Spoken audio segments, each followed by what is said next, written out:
said it was clean, too cheap to meter. Built the dome, then cooked the beaker. Said the rod was safe as sealed in drums, but left them leaking out of Idaho slums. Hallelujah, being anti-nuclear's not dumb. Hallelujah, being anti-nuclear is fun. Hallelujah, being anti-nuclear has won. Hallelujah, nuclear exceptionalism is done.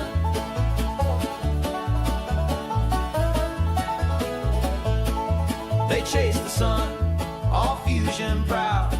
Ignore the barrels stacked in clouds. Promise stars in every socket, while curium settled in the market. Hallelujah, being anti-nuclear's not dumb. Hallelujah, being anti-nuclear is fun. Hallelujah, being anti-nuclear has won. Hallelujah, nuclear exceptionalism is done.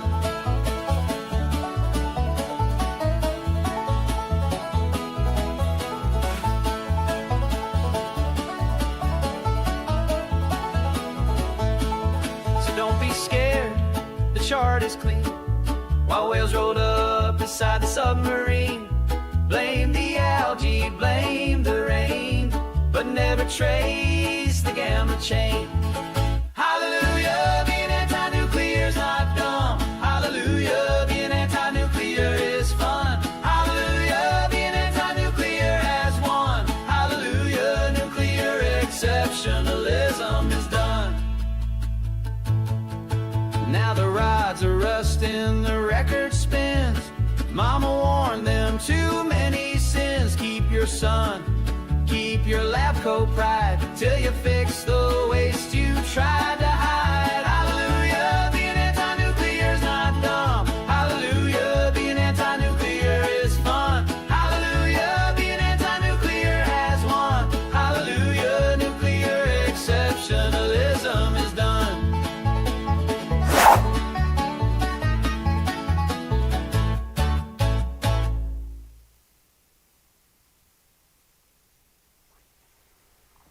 Hello, everybody. Yeehaw! I love that song, man. That's absolutely it's an amazing song. We have an amazing story for you tonight. Just a reminder before we jump into it. Let's talk about the ALP system. 709-589-4406. 709-589-4406. I suspect that'll be gone tomorrow. So last chance.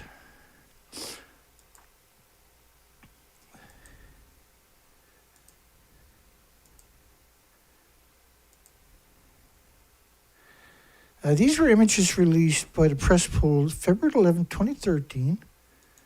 That's the ALPS decontamination system.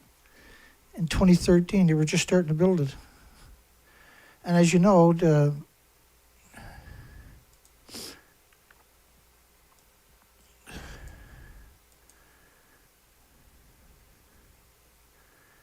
the system, the ALPS system, or Fukushima contaminated water. So this was August 9, 2014. So the first one, the ALPS system, 2013, February 11th. Move ahead to the following year, late August. And they were hoping to have it up and running by 2015.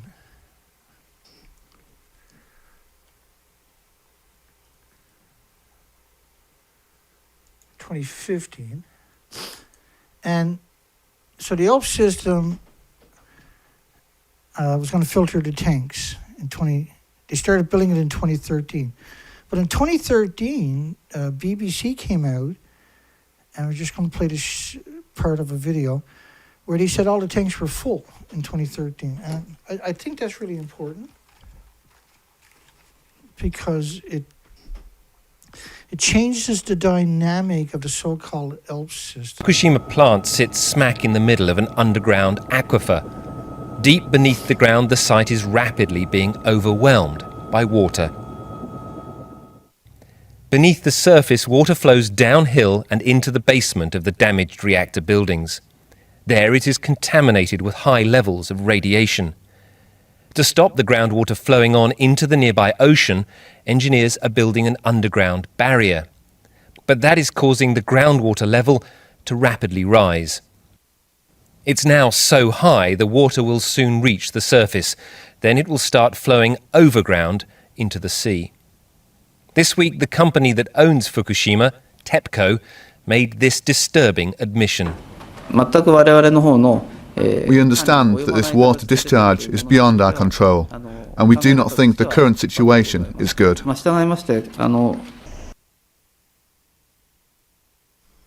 All the tanks were filled in 2013, and they haven't even built the ELP system at that point. You can pretend what I'm showing is not true, but that's what you're doing, you're pretending. And that's a big mistake when we're talking about this topic. Japan takes South Korea to the World Trade Organization over Fukushima food bans. Now, clearly, South Korea had the moral compass, the moral high ground to ban the food from a nuclear wasteland. They picked up 30 million one-ton bags of radioactive fallout in just 3% of the land. It's impossible. Now, they won the appeal, but it took them another year and a half or something. And the World Trade, of course, is United Nations, the biggest meddler on our planet, the pain in everybody, in every species' ability to survive is the United Nations. Japan has filed a World Trade Organization trade complaint against South Korea for restricting food from a nuclear wasteland from entering their market. Well, why wouldn't they? 55 countries banned it for a decade in 14 prefectures because it's not like a banana. Japan recently threatened to do the same to Taiwan after the country put additional proof of origin and radiation screening on some imports. So what the hell is wrong with Japan that they're going to leverage UN to force them to import food from a nuclear wasteland? What kind of country? That's not a country you should be doing business with, period, forever. That's a country you need to avoid. Japan's argument has been that the food products are under the country's intervention limits for radiation. Of course they are. So the government food testing program. Listen, it's a nuclear wasteland. You can't test it and prove that it's safe because you have to test it for every single isotope, and you can't do that. It's prohibitively expensive. Those programs involved only spot testing. Food products are not tested, are routinely exported. Food products not tested are routinely exported. Each prefecture has grown 1 billion pounds of rice. You really think they're capable of testing that volume? And you really think that, because the reality of it is only looking, allegedly, and we doubt highly they're even doing that, looking for cesium-137. Really, you're not going to look for plutonium or uranium or americium or 1,000 other isotopes. That means you're a degenerate, disgusting parasite. And you should be dealt with swiftly as the monsters that you actually are. Ongoing testing in shithead Taiwan. Food items that contain radioactive contamination are showing up in other countries, some of them over Japan's own intervention levels. The United Nations, or the EU, raised their limits after Fukushima from a few becquerels to 1,000 or 1,200 atoms per kilogram. The United States raised theirs to 1,000 atoms per kilogram. Japan's limits pre-Fukushima were 0.1 atom per kilogram. They raised it to 500 atoms per kilogram as soon as Fukushima happened. And so they said, well, EU is double ours, and so is the United States, so we're safe. But that's certain. This was just an incredible, despicable sleight of hand, and a completely dishonest and a murderous thing to do to people. And so the show tonight is about the lies the media have told you. Just starting off with some of this. Experimental zero-light. Think about that word experimental. Experimental. Zero-light rice paddy project. So the theory to these, according to these nut jobs, is you spraying zero light and potassium onto rice fields will aid in the prevention of cesium absorption. What about uranium, plutonium, americium, neptunium, strontium, curium, and all the other isotopes? But it doesn't work that way. A plant will take, it'll take the gamma, the cesium, it'll take everything else too and absorb it. That's what a plant does, and it lives in proximity. Even if it wasn't absorbing, it's in proximity, so it has damaged DNA in the plants. And so when you eat that type of food, then that can trigger autoimmune illnesses and diseases. But the reality of it is, they picked up 30 million one-ton bags at a minimum of 100,000 atoms per kilogram of just cesium-137. So to only use cesium-137 is absurdness. It's not illegal to poison you, see? They've kept the law, and that the government, the parliaments, the Congress, the Senates, the Diets, they don't have the authority worldwide to make it illegal to poison you with radiation. Only the nuclear regulatory agencies of each country, and their leaders are handpicked by the current presidents and prime ministers. This is a disgusting, hateful, nihilistic, genocidal, omnicidal industry in every facet of the industry for its entire legacy. I'm not here doing this because it's easy or fun. I'm doing it here because you need to get your lives together and go after this industry. This industry needs to be held accountable. This is not, we're all being poisoned. We're all poisoned and continuously being poisoned. And every species included. I mean, you get all the whales are emaciated. You really think this is going to turn out good in the next few years?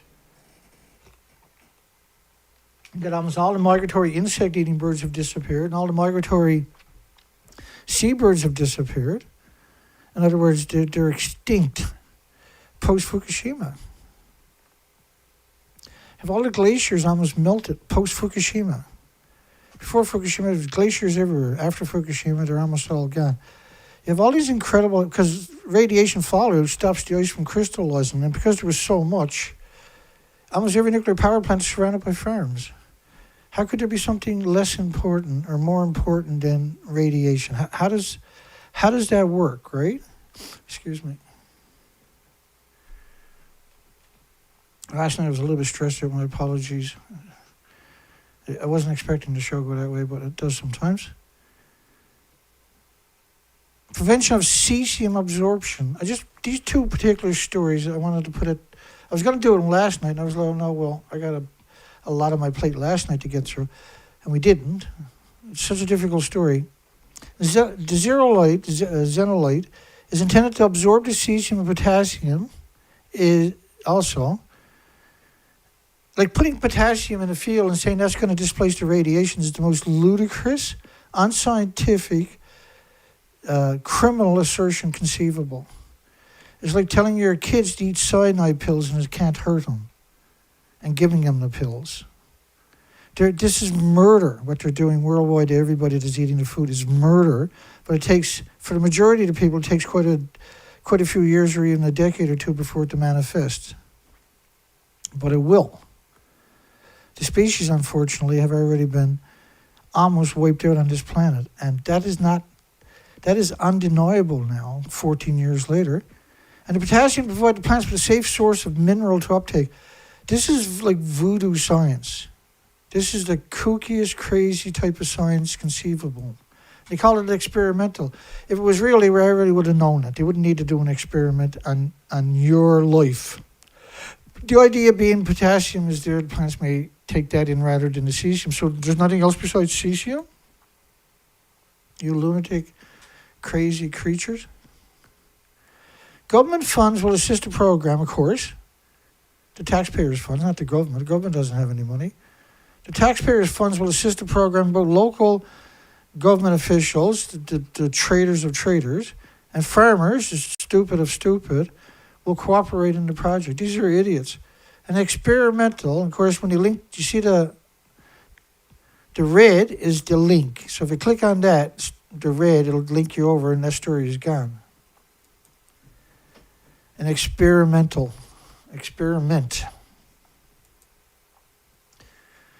fire at Nami nuclear waste site. They restored nuclear waste to 1 ton bags and they caught fire in Nami 7 kilometers away. So the 1 ton bags are so hot they can actually catch fire. I screwed up here, bear with me.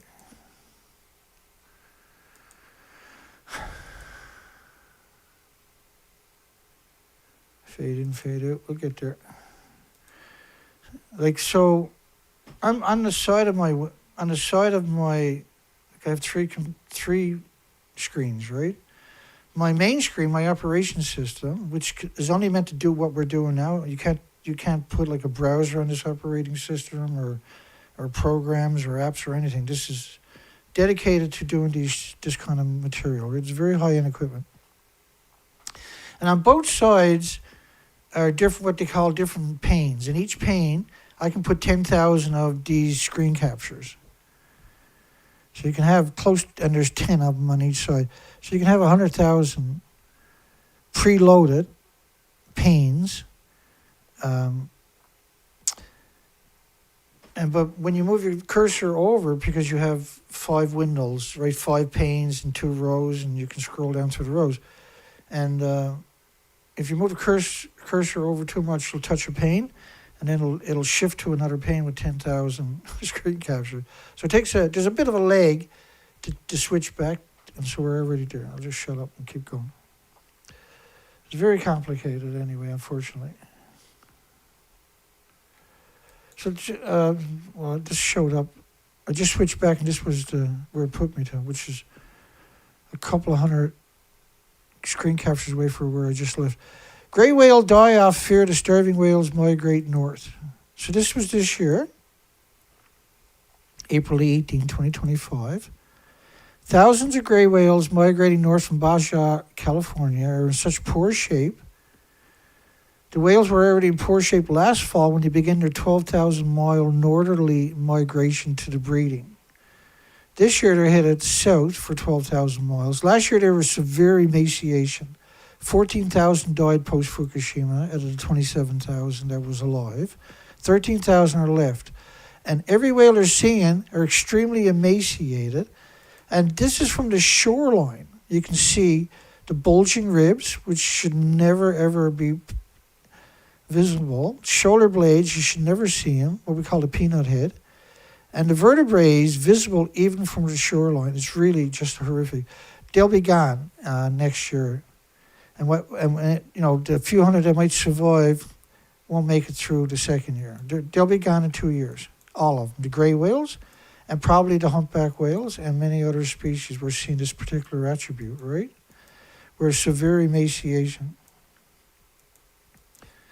Just hang on, there it is. I had to get back to where I left off because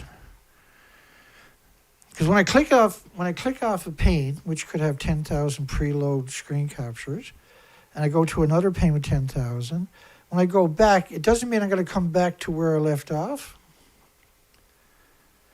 So it's a bit of a pain in the ass. So we just done that story.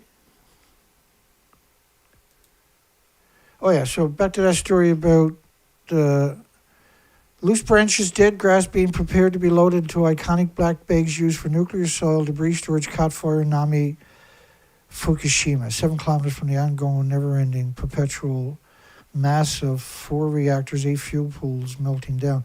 The fire burned for 5 hours before the firefighters were able to put it out. So the firefighters, look at where they're standing.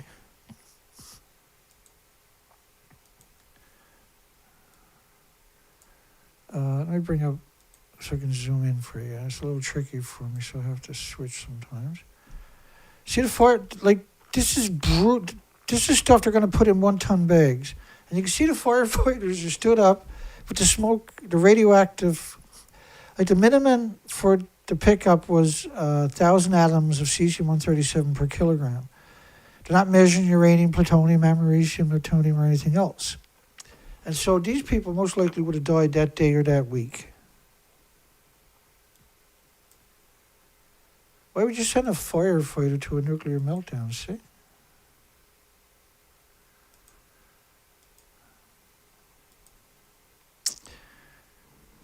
It's just absurd.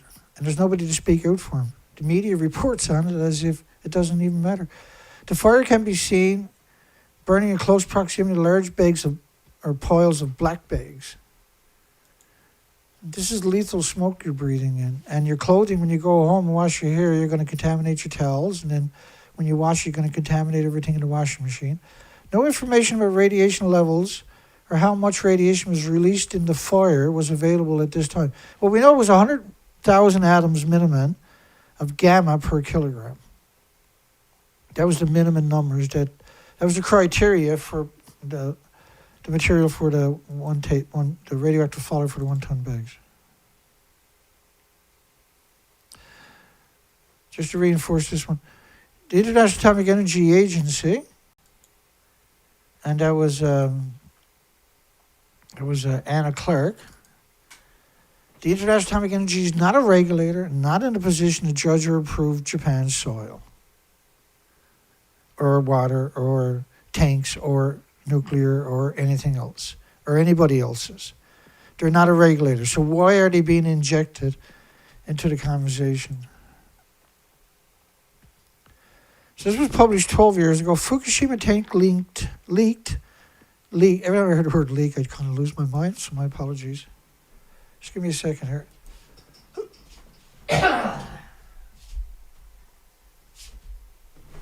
It's rare, but sometimes when I start my show, I'll get, my sinuses will get. So just give me 1 second.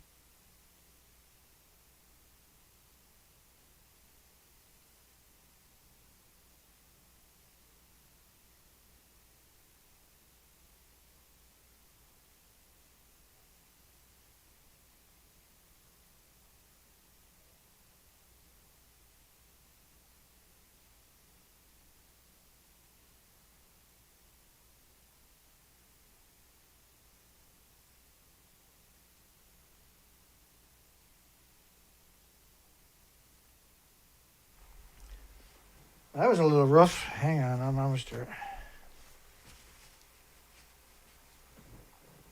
Sometimes the way your glasses sit on your nose, right? Here we go. 300 tons of highly contaminated water had leaked from a storage tank. Highly contaminated water. Highly contaminated water. Now, I played a clip of you for you earlier. All the tanks were full in 2013. This is not 2013, mind you. I don't see the date there. Let's keep going. 300 tanks, 300 tons of highly. So you can't decontaminate a tank when you put this stuff in it. You can't get in the tank after the water is let out and cut it all up. You can't build scaffoldings in it. And that's what they're showing you. People in the tanks cutting it up with torches.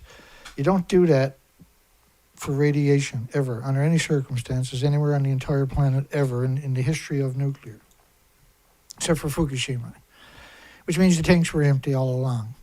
And everything went directly into the ocean because the reactors need 6,450,000 tons of water each every single day, a normal reactor.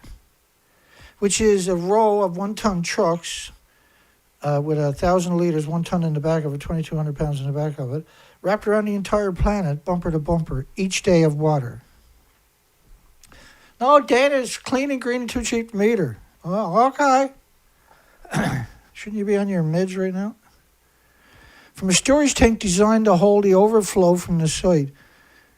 Well, each reactor, before it runs out of control, needs 4,500 tons of water. A puddle that formed near the tank that leaked is, and every time I hear the word leak, I apologize, but it's a trigger because it's such a dishonest thing to say. Let me explain that to you another way.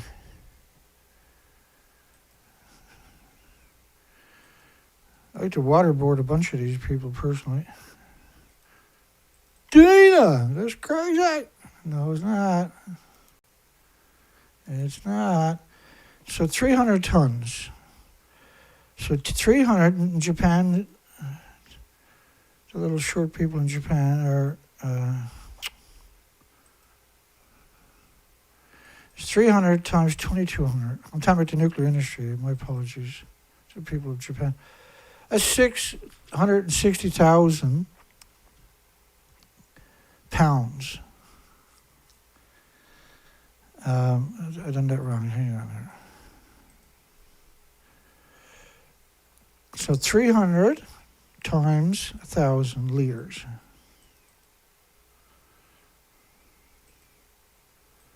I was trying to make a point here.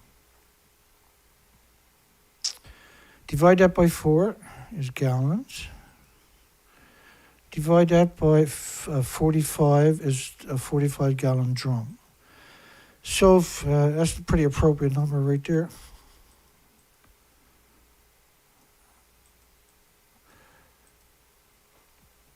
So if you're say you got a business and your employee calls you up and said you had a leak.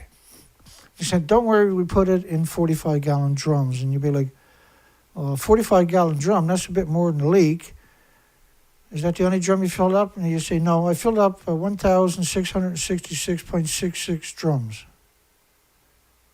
But don't worry, we got the leak under control."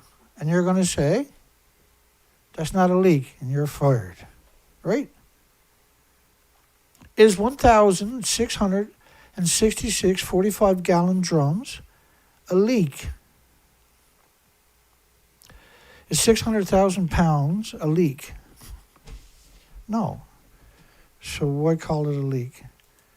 Because the average person has put undue fate into the industry, the medias, the universities.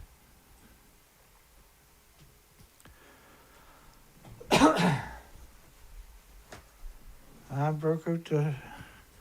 Just bear with me. I'll turn the volume down for you.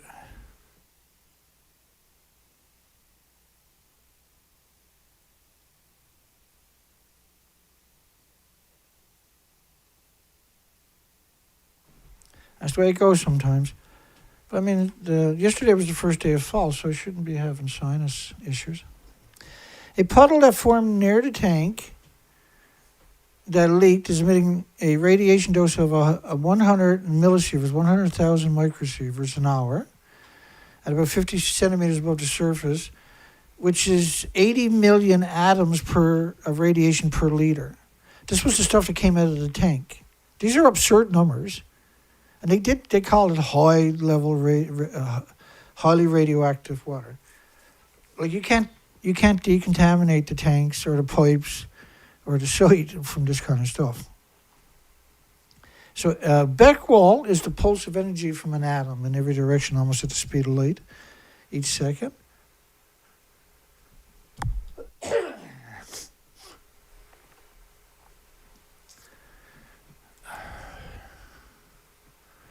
So hundreds of storage tanks at the plant can be gradually removed to make room for the facility needed for its decommissioning. So this is kind of where we left off last night.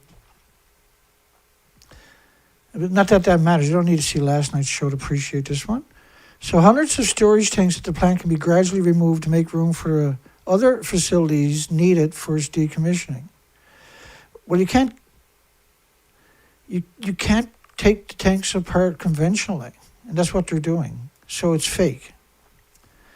Japan has requested the IAEA, which is not a regulatory agency, as I just showed you, by their own words, right, to ensure the discharge meets the safety standards, but they're not a regulatory agency. September the 10th, 2021, that story.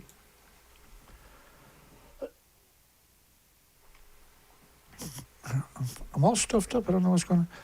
Everard said her team and the Japanese side discussed data necessary to compile a safe and transparent plan, as well as how to disseminate information to concerned communities in Japan. Everard, E-V-R-A-R-D. Just bear with me.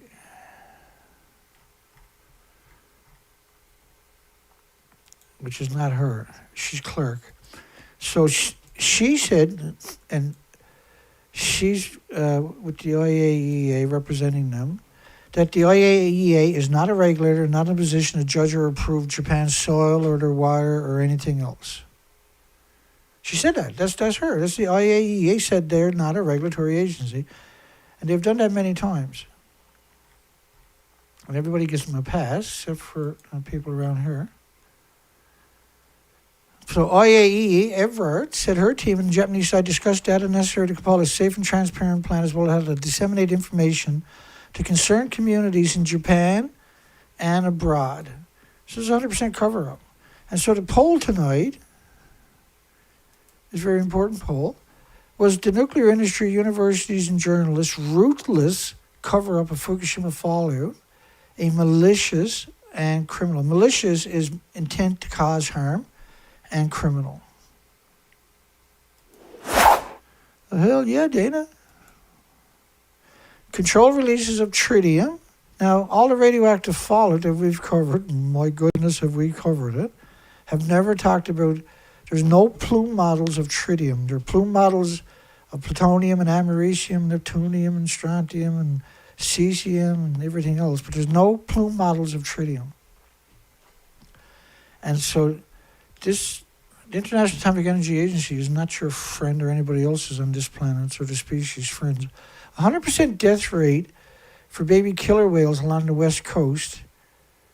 Alarm bells ring. No newborns survived in the first 3 years. This is absolutely the worst possibility. Pregnant orca dies, and there's another one just died, or another one baby just died. And the mother was pushing it around for many days. I haven't checked today, but for several days now, the mother has been carrying the baby around. The dead baby was, I think it was a stillbirth again. We're going to lose them for sure. They'll be extinct for sure. Now, so when you see those headlines, for most people, they don't, this is what you see if you're here regularly, right? But below the video would be stuff like this: the province, University of British Columbia, Times Colonist, Fox News, KUOW, Earthfix, CHEK, CBC, the biggest media in Canada, CETUS, Balcom, which was the guy up in Washington was studying the whales, 2014. Right? So you would, like, whenever you see those type of headlines, like this and that, remember underneath it was all these sources. That's so important, and most people don't appreciate that under each story was all these sources, and that's why the headline existed, because that was the consensus from all these different medias. I know, it doesn't make any difference, Dana. If it's not going to regurgitate the nuclear industry, it must be propaganda. Birmingham. Hello. Hey, how's it going? Oh, hey, man. Not good, not bad. Hang on a second for me now. Just got to get you up here on that. Okay. Yep, you're good. I think you're good. All right. Anyways, you were talking about the whales there. Yeah. Now, are those plankton eaters? The gray whales, yeah. The basis of the food chain, the whales. oxygen chain, the carbon sequestration chain, plankton, yeah. What was it, the blue whales too you were talking about? Blue, there was fin whales, blue. Well, a lot of the biggest whales are the microscopic eaters, the zooplankton and the stuff like that. Yeah. So we're seeing all of them showing up emaciated. Go ahead. Now, are they emaciated because they don't have any plankton to eat, or just because they're sick? They're emaciated. There's two theories that are tangible. Is the bioaccumulation of radiation. They have cancer and leukemias. They can't uptake any nutrition. Like cancer, Okay. like a radiation victim in the hospital can't loses all their hair because they're producing so many white blood cells, right?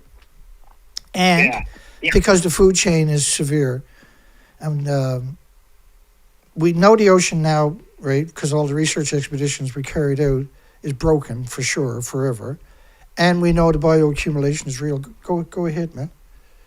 All right. I've mentioned this before. Plankton's always been a big concern of mine because that's where, most of the oxygen comes from for the whole planet. 52% of the oxygen just from the Pacific which is the biggest ocean, produces 52% of the oxygen, folks.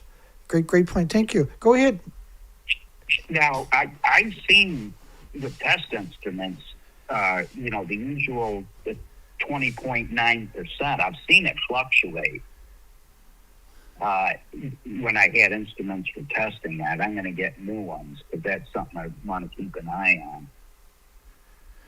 But one of the other reasons I called was I wanted to see for myself. They were, there was this public meeting. They wanted to open up a nuclear waste dump, and it was by Belleville, Michigan. Okay. And I kind of found there what I was expecting. They were taking questions from all the people. Yeah. And trying to pacify them before they do what they were going to do anyways. They've had it in and out of court, I guess, trying to stop it. And I tried to squeeze a few questions in. I asked them what type of testing they were doing and what they considered safe limits, because they said they were just going to put it on a website so the public can see it. But the type of measurements they were given, I didn't recognize. Oh, wow. You of all people, my goodness. Because I don't know, like the reports you gave us over the year with the equipment that you have access to is madness, right? So if somebody knows, it would be you. Is what I'm trying to tell people who don't know who you are, right? Go ahead, my friend. Yeah. But I, calculated out in counts per minute per liter, which is pretty universal for people to understand. Yeah. But, and then I was asking them, well, which isotopes are you testing for? And he said, uranium and thorium. Sorry. Thorium, yeah. I guess that's all they can get funding for, was it? I guess. Yeah. But it's crazy. They were advertising this thing on TV, and they were saying the stuff's coming in from the old, what was that, Manhattan Project. Right. Which is going to be who knows what. That's what they were That's what they were blaming it on. Yeah. Okay. So I asked them if independent tests could be done. They said you can't go on the property, but you can test outside the fence or whatever it is, I guess. And they were going over how they were going to contain it, with lead on the bottom, or not lead, but clay. Right, cellulite or something, yeah. It wasn't even zeolite. Okay. I was asking exactly what, but some kind of clay, might be 5 feet thick or whatever. Right. And then a mound of dirt and then clay on top and grass or whatever. But a lot of the questions that people were asking was like, okay, how about the water runoff? And then they were concerned about codes and stuff being followed, which, that's kind of putting your faith in the wrong place if, you give a shit about whatever codes. But do those have to be... I didn't see anything in the drawings about venting. Okay, It's some kind of sealed thing. Even with stuff that old, I'm guessing it would have to be vented in one form or another. Yeah. Oh, yeah. Big time. Because you don't want to build up, right? Yeah. Because they become they can become very explosive, right? That could cause them more problems. So there are some due diligence that they have to follow. Go ahead. Yeah. The governor of the state, they can tell them you can't do it, but I'm not expecting that governor to just put the brakes on it. We've never seen it before, so yeah. Go ahead. Yeah. So Kevin Blanche was just in the comments section saying that the plankton was brutalized, if not wiped out, in most areas in 2012, which we know because we've covered that a lot, right? The original reports. But Yeah. I just want to throw that out there before I forgot about it, just in case. Go ahead. right. Yeah, I cut you off. My apologies. I wasn't real optimistic with the plankton situation, and it'll just keep getting worse because we have a constant feed. It's not going. It's still coming out. See, and it's washing off all the continents too, right? Because all the continents, and so all the forest fires are liberating it back into the environment from way back in the day. On top of that, and the recents, right? Yeah. Most of the stuff I've picked up has been in the rain. I mean, every rainfall. Yeah. Well, you For called it. You actually text me lots of the pictures of the equipment, right? Showing the numbers of that stuff for people who are not familiar. Yeah. Go ahead. I apologize. I keep cutting you off. That's not normal. Right. Yeah. Go ahead. But I just wanted to mention that I actually went to one of those. For people who don't know. And it ain't gonna go good. And how long it'll take to start leaking out if it doesn't right away? Or another nightmare. whatever. There's another catastrophic nightmare on our hands from the nuclear industry. Yeah. That was bound to manifest at some point. Yep. Yeah. But anyways, this one group down there, I guess battling it or whatever, Michigan Against Atomic Waste. Okay. The only contact information they had was like on Facebook. You're not on Facebook, are you? Not really. I have a Facebook page, but they took it down on me. Yeah, mine got hacked, and even the emails and all that associated with it. I bet. So I managed to sneak in here and there. Yeah. No, I know, because like you were calling in the show for years there, and the numbers you were giving us from like bags of chips and kelp from the stores and blah blah blah. It's just like americium, I think it was one of the numbers you're always looking at. And folks, it was horrifying. Frozen lasagna. Yeah, I went through all kinds of stuff. Yeah, you did organic, so, man. Outstanding. And I got a lot of different stuff. Yeah, I we just love sat it. there. And folks, years. he sent me his equipment and the numbers and called into the show them nights and explained what it all meant many times. Totally legit. Yeah. Go ahead, my friend. But no, I don't think any of this is going away. Well, I don't think it's never going to go away. no, We're gonna go away. the species are going away. We're going to go away, but it's not going away, and it'll sterilize the planet for just endless eons, and it'll be very difficult for the planet to recover. Yeah. Yeah. But I'm going to start running that stuff again before too long. Yeah, get after it, you know- man. Get after it and start calling in. I might have a new number by tomorrow or the next day.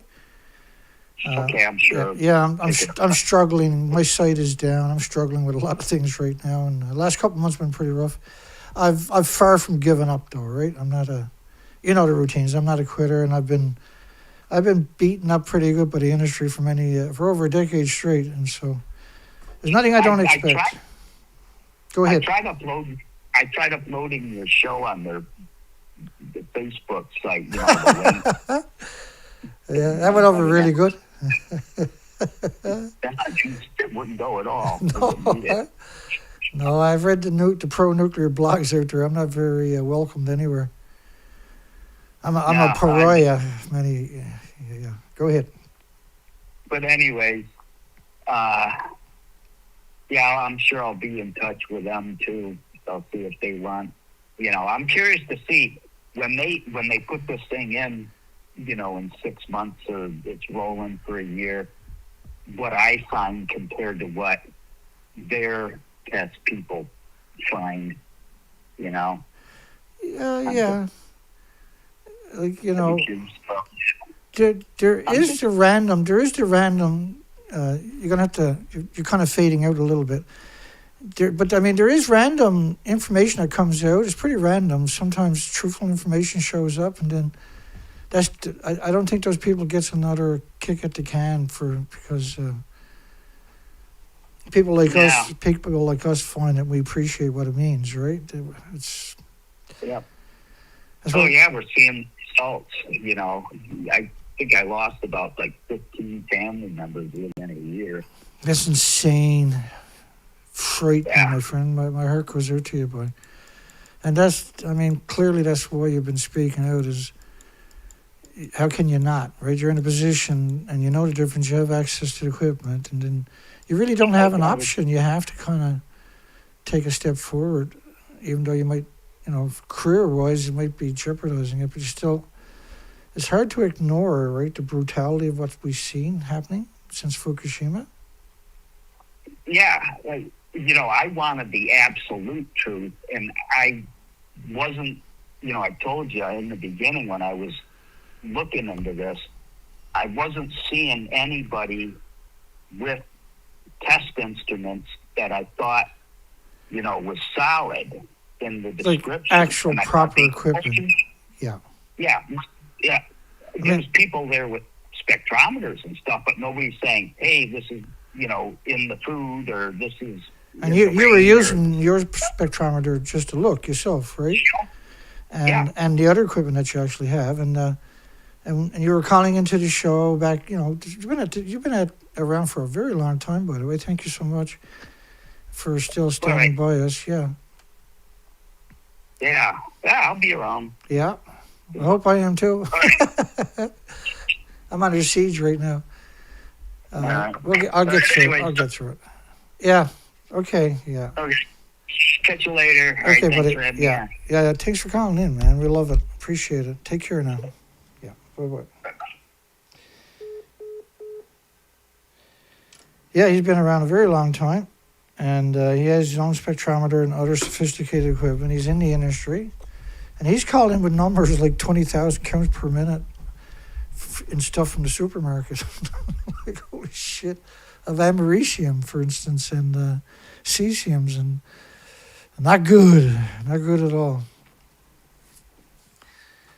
And the whales are not going to be doing too good either. So we kind of left off on these stories here. And I was reminding you that underneath these stories are endless links to the other stories, and that the headlines are the consensus of all of these stories. Radiation risk unknown, 22nd of March 2011. So on day 11, which was the day they allegedly brought in a cement truck,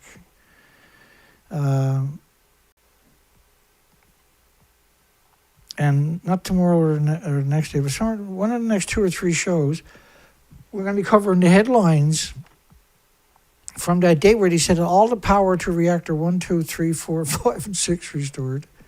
This was the International Atomic Energy Agency. Radiation risk unknown, really. So when the reactors blow up, and like radiation risk unknown. Radiation risk unknown. Just let me try to make you appreciate the madness of that statement.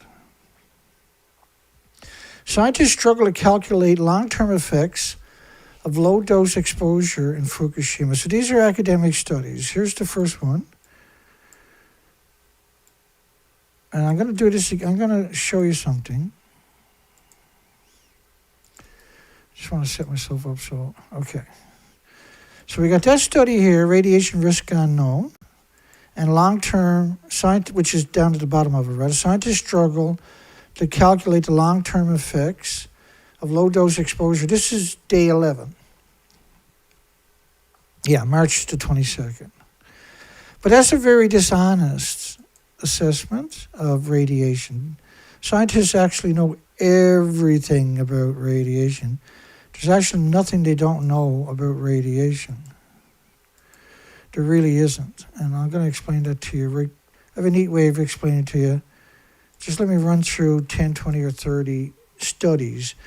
And what I want you to take away from that is that scientists actually know everything about low-dose radiation. They know everything.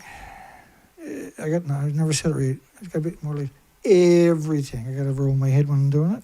And what I mean by that is these studies were about harm from ionizing radiation at low doses. This is only a fraction of it.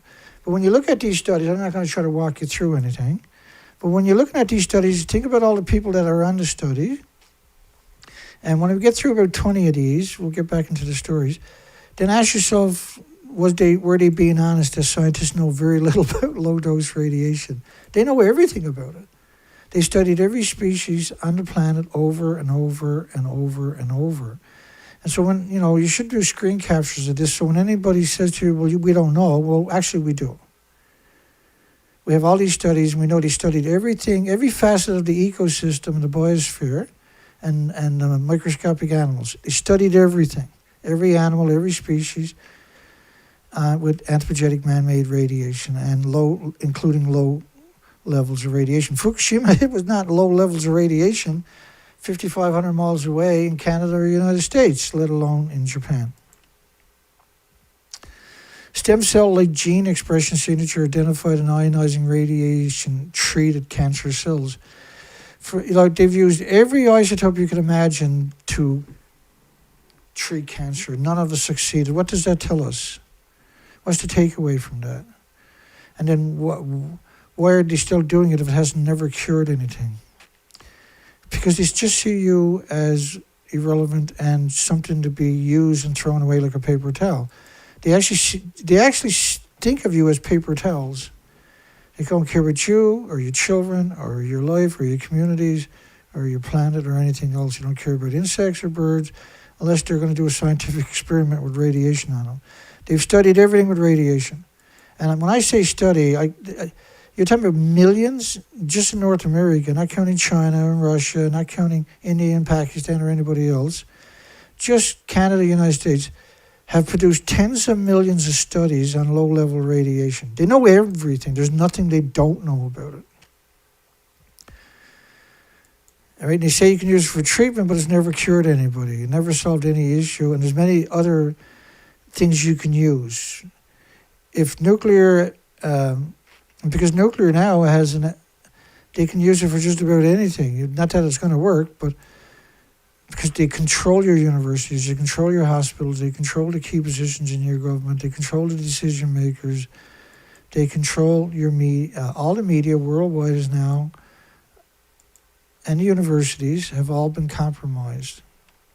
They know everything, and I'm showing you the evidence. They know everything about radiation. They know everything. There's nothing they don't know about it. But only the fact that they don't know how to cure cancer with it. So when you say scientists are struggling, radiation risk unknown, it's completely dishonest because he actually knows everything about it, radiation. And this was day 11. And they struggled to calculate the long-term effects. Fukushima is not low-dose radiation, my goodness. Like, we're here because we don't live in denial.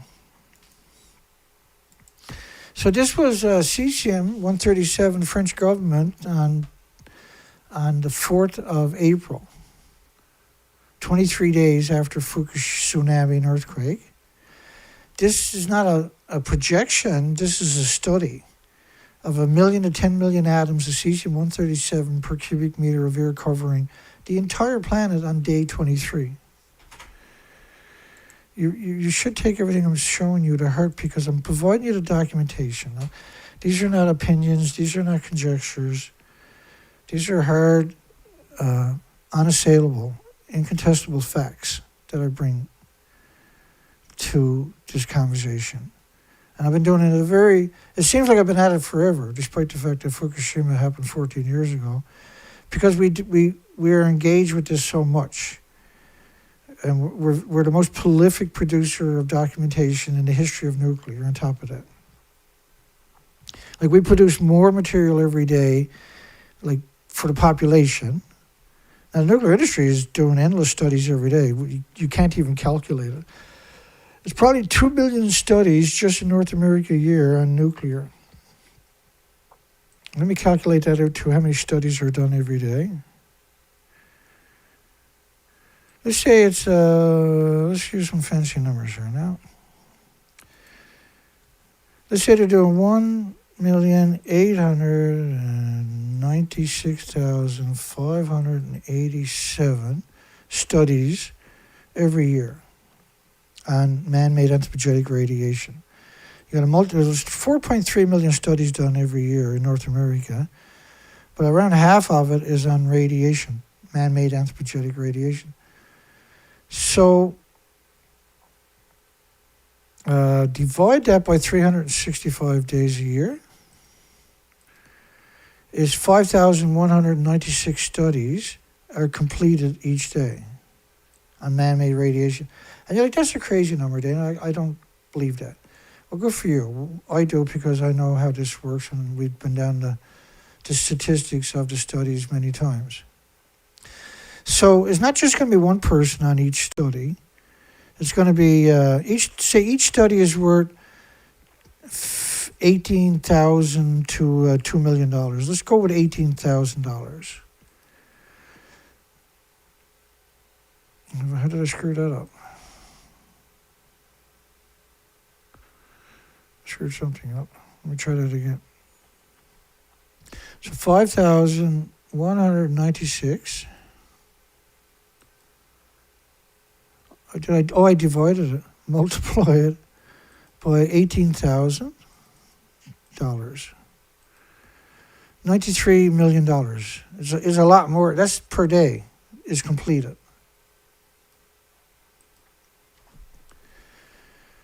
It's something to think about, because that's what the industry is, just looting your country. It's looting your resources, is using all your precious metals and irradiating it so it can never be used. The military-industrial complex is sending a hell of a lot up into space, and it can never be reused or recovered or used for something good. It's always used for this insidious, perpetually miserable... Let's keep going. Analysts of ground disposition of radionuclides under different wind fields from the Fukushima Daiichi accident, 2017. Chinese study? This is Springer.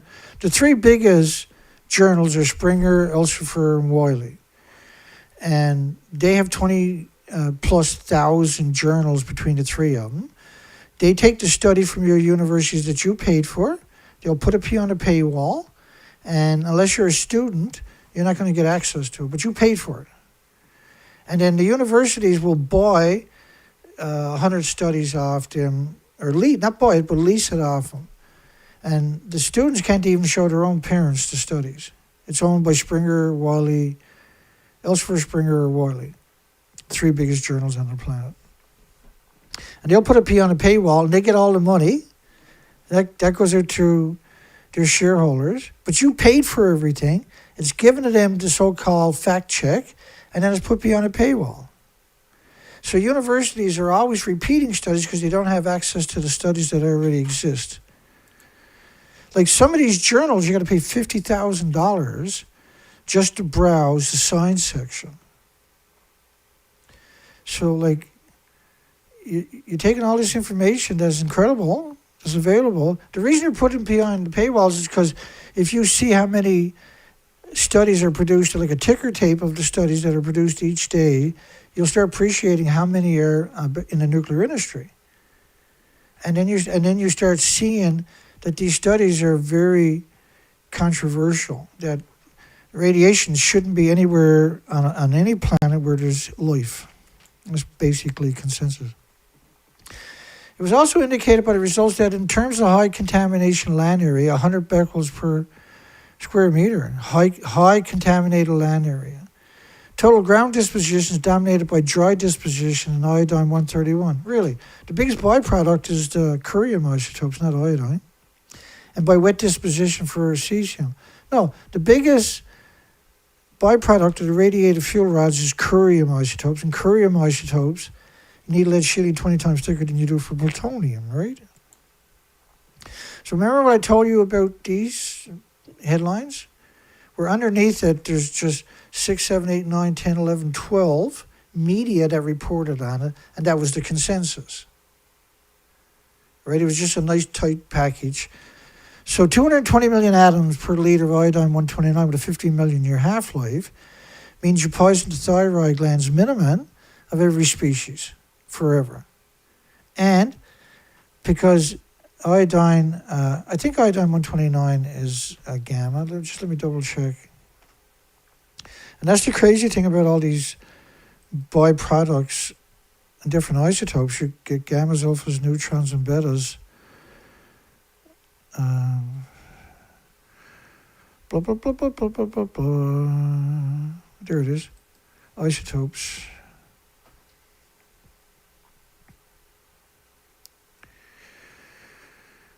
Where are you to here, Dana? Oh. So we're looking for iodine, which is right here. Looking for iodine-129, right there. It decays to xenon-129. It has a half-life of 1.5 to the power of 10.7. So 50 million year half-life. It decays to a xenon. Does it say what it is, there?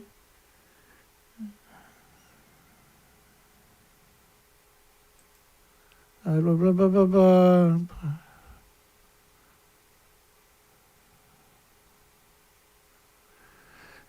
It decays to xenon-133 in 15 million years. So do you care about what isotope is going to be in 15 million years? I don't. But see, the iodine-131, the iodine-132, the iodine-133 are known ratios, and so is the iodine-129. So for every iodine-131 produced, there's 10 times more 132.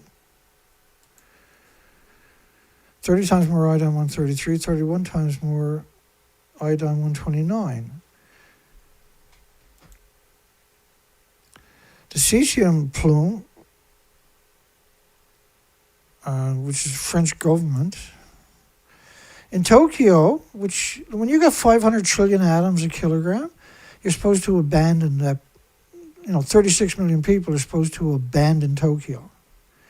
Because the nuclear industry, though, has controlled your universities for so long, that's not going to happen, right?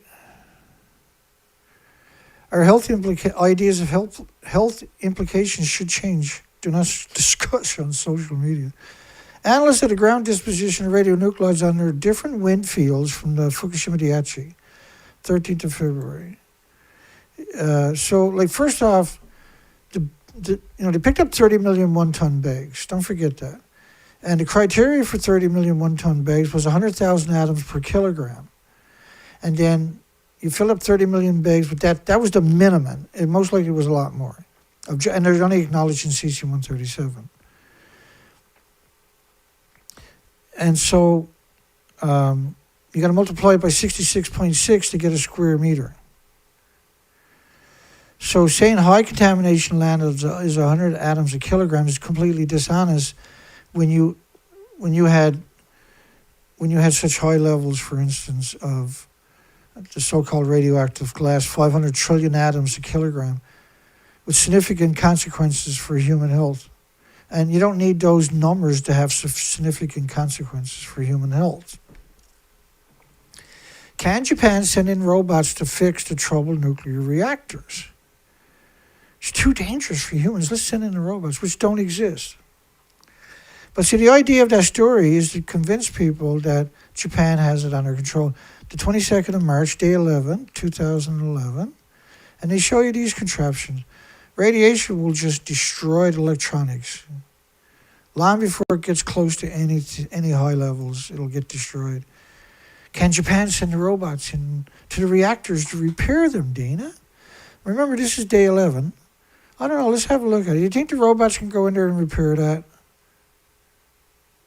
So, why are you having a conversation? He did send the robots in to repair it. This is them there. Look, that's the robots. And they're pretending they're in there and everything is fine. So yeah, they send in the bio-robots, humans. It'll be a difficult mission. And I just have so much contempt for those stories. One of the biggest problems is the reactors and spent fuel pools have lost and may continue to lose cooling water. Well, let's have a look at reactor 3. Yeah, I say it lost some cooling water. Oh, that's right. It ejected the reactor core and the fuel pools right out of the building. My glasses are not dirty, they're just scratched to death. That's all good. We got new ones coming. We got lucky.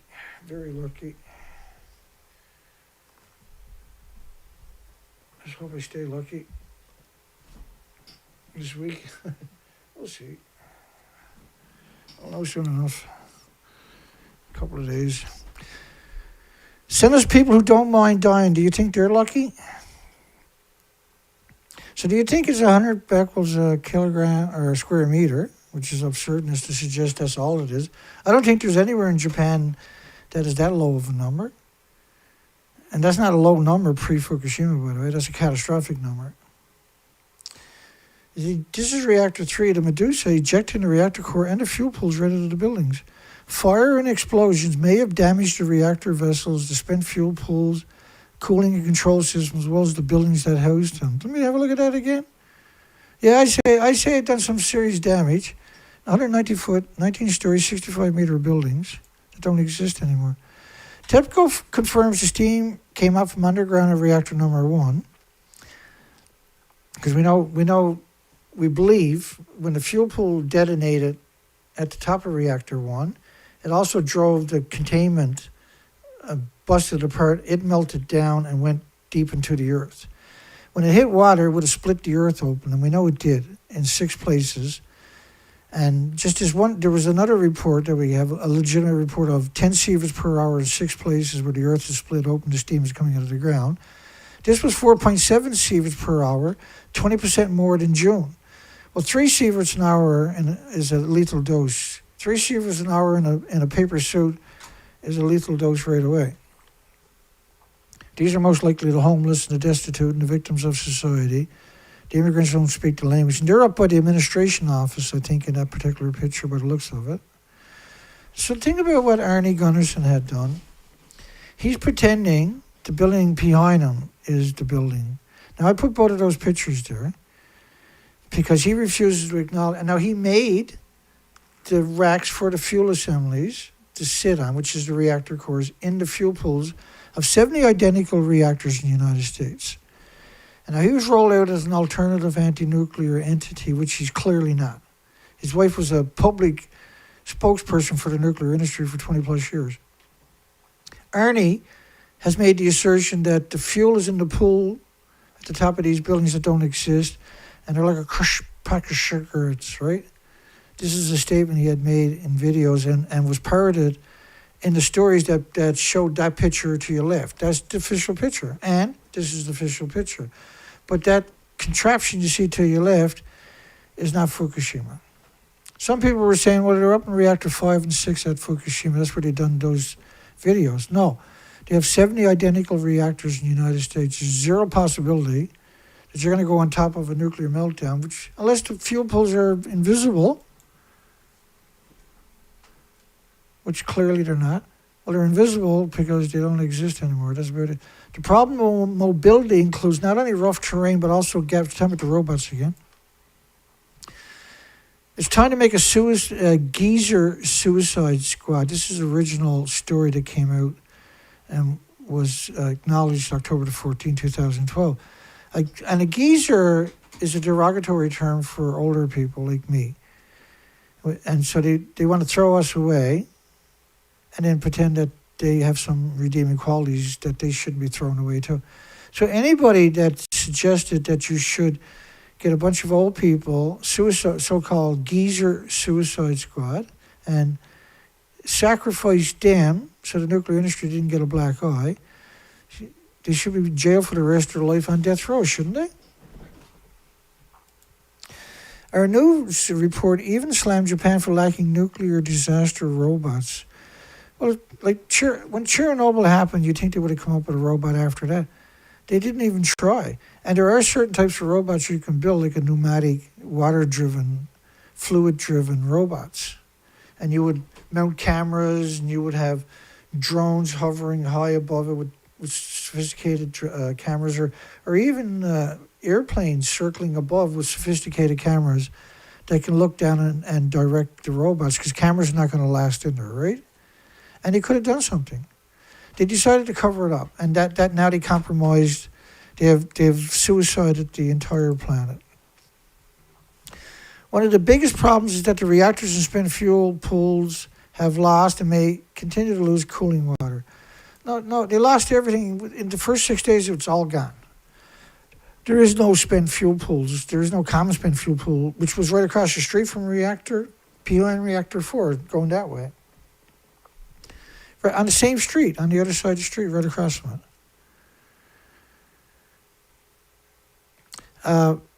So they lost all the fuel pool. The fuel pools had around 8 reactor cores. And reactor cores, when you're talking about 8 reactor cores in a fuel pool, there's double fuel pools at the top of the buildings. That's a legitimate number. They would have at least 6 reactor cores at the top of each building in 1 decade. They don't have a repository, so where would they have put all the fuel pools? The common spent fuel pool can only hold so much. And we know that was penetrated by the tsunami, right? And that is lower to the ground, right across the street. We know behind it, everything was washed up. I'm just going to play this little clip from the 16th of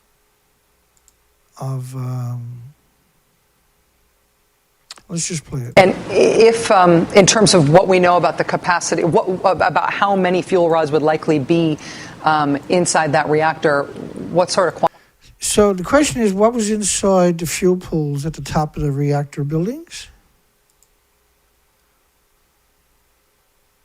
quantity are we talking about radioactivity? I've heard different numbers ranging from 2 to 15 reactor cores worth.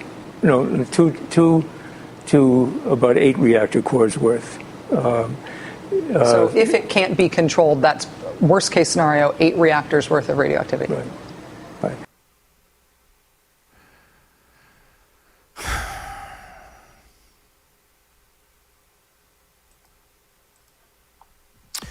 So 8 reactor cores at the top of the buildings.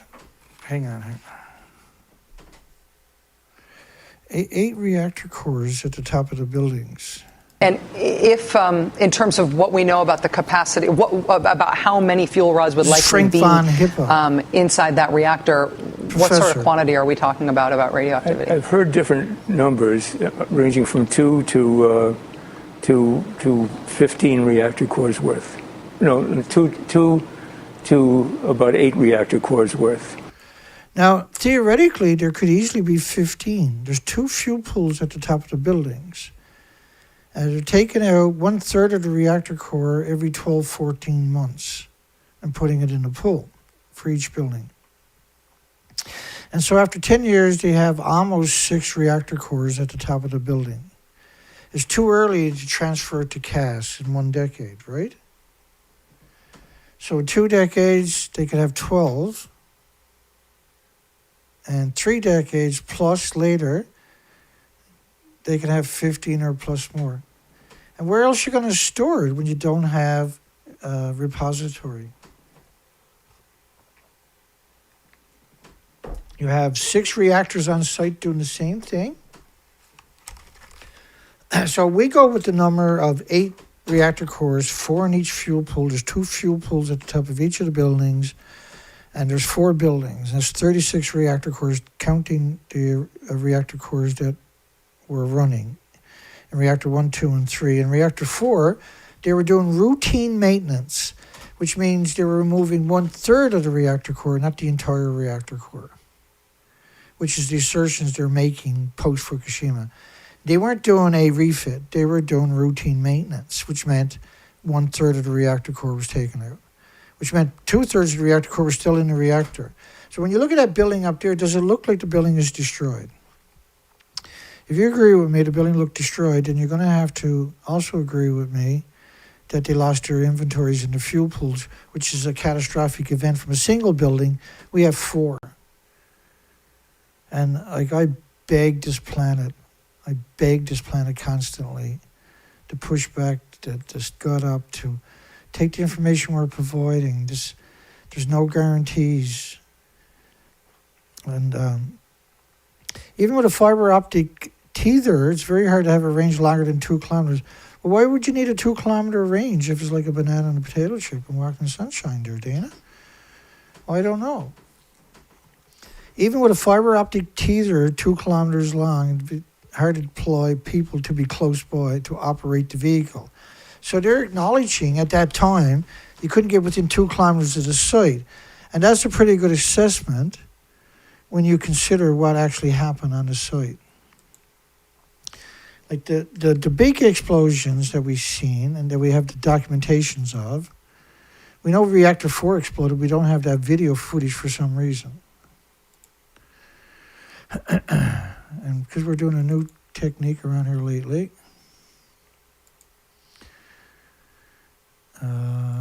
Hopefully, because now my searches are a lot better, right? So let me show you two different explosions. And then when you think about why would it be difficult to have people closer than 2 kilometers, you might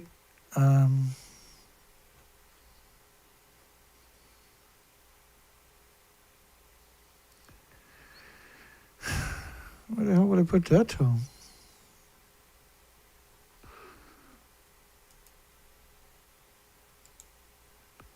Just bear with me.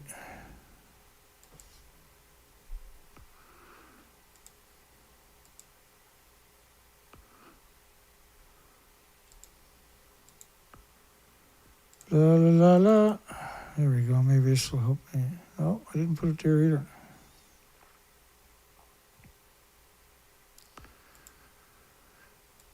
Anyway, let's keep going here. I'll fix that later. So, look, for instance, reactor 1, when it exploded, and remember how big these sites are, that's the fuel pools at reactor 1. Getting in proximity to these reactors, when you have multiple reactors melting down all alongside of each other, there's 4 of them alongside of each other. We don't have a video of reactor 4 exploding for some reason. We have the video of reactor 3. Actually, let's just play the video because videos are fun, right?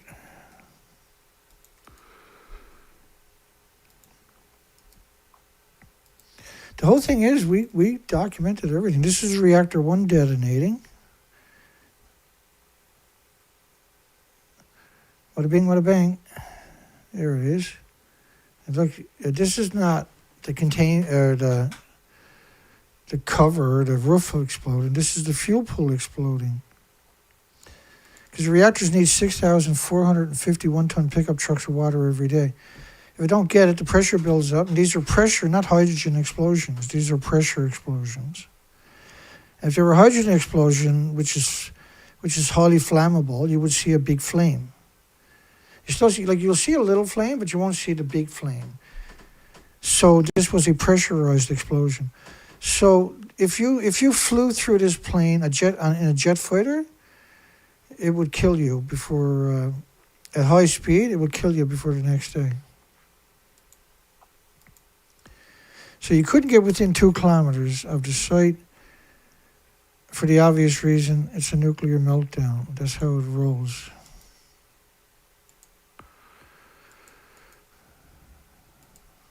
Let's keep it rolling. And so reactor 3 explosion. You see reactor 1. Oh, I had the video. I just played it for you. That's okay. Dana's a little bit slow sometimes. The biggest one is radiation, which damaged microchips and sensors in the robots and corrupts the data and the semiconductors. So the robots are not going to work in that environment. The problem is there is no commercial research robots designed to carry out a mission like that. They turned us, instead of saying that right away in the first paragraph, the first sentence is what they should have said. Then they could have speculated later. But instead they force you to read through the stupid story. There must be something robots can do at Fukushima. Yeah, manipulate the population's consensus. There's plenty of robots can do and are already doing. Perhaps the most important job at the moment is monitoring radiation. Yeah, they were using drones to monitor the radiation. The only problem is once the radiation is high, you can never go near the drone again. You can never use the drone again. You can never lug the drone around. You have to leave the drone there somewhere. where humans are not going to interact with it because it's lethal doses. Dangerous levels of radiation prevented emergency personnel from accessing the buildings. By the way, this is day 11. Do you really think somebody's going to go into those buildings? Your organs melt in a couple of minutes at best, in 30 seconds most likely. But you can't get to the building. You'll die before you can get close to the building from the gamma shines, the neutron bombardments, the beta rays, the alpha shines, the fun stuff, right?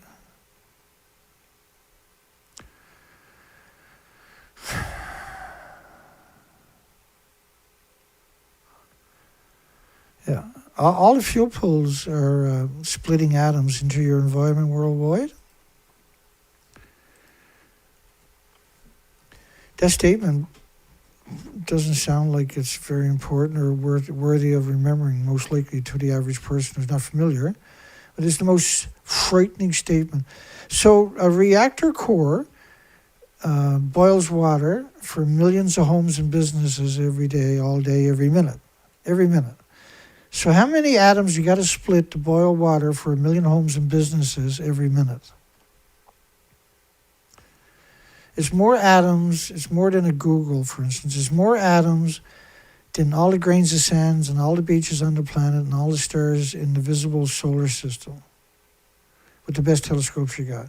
You're talking about more anthropogenic man-made atoms, and each atom will destroy the health of anything with replicating cells. There's nothing with replicating cells on the planet that has an autoimmune trigger to defend against it. It's a big problem. It's a bit of a problem. It's a catastrophic. And this was Medusa, the plutonium mixed oxide reactor, the darling of the nuclear disgusting industry. So each fuel pool, let me go back to the fuel pools. Each fuel pool, they're at the top of the building. There's multiple fuel pools, 2 fuel pools at the top of each building. They got 6, 7, 8, 9 reactor cores total on top of each building. They're splitting atoms for millions of homes and businesses into an environment there's no containment. And they're all surrounded by farms typically. So if you eat the food,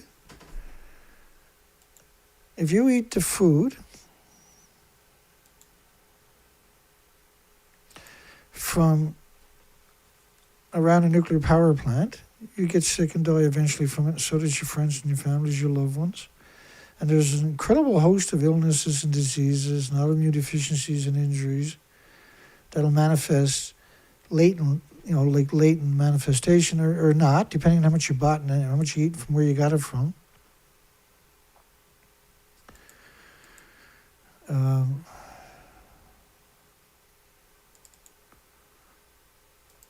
I'm loving this. This is so much faster now that I'm...